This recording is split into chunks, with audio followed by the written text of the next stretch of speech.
Ako po si Rafael de la Peña, ang operator ng Sable Machine dito sa Tacloban. Ito po ang Sable Printer. Nagamit po ito ng 2 araw na total na 4 meters. Head clean.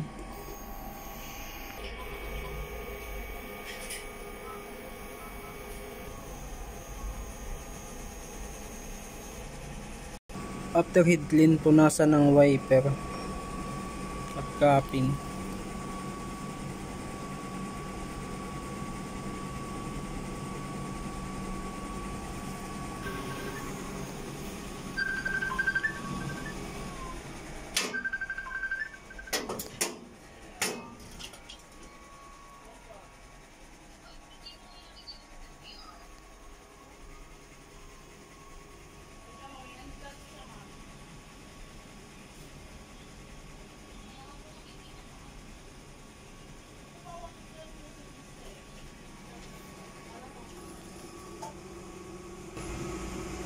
Ito po ang aking printer head, hindi naman ito napapalitan.